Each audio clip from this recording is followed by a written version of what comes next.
In the very beginning, there was nothing. The earth was empty, dark, and silent. But God was there, ready to create everything. God said, "Let there be light." And light appeared. He separated the light from the darkness, day and night. That was the first day. God created the sky, big and blue, to separate the waters below from the waters above. That was the second day.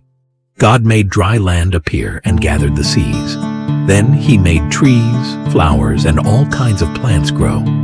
That was the third day.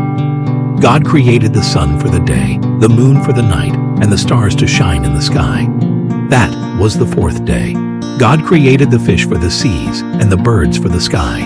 All different, all wonderful. That was the fifth day. God made the animals of the land, lions, elephants, dogs.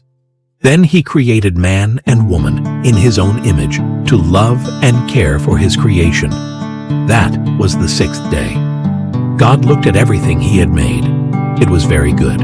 So he rested. That was the seventh day. And that's how God created the world.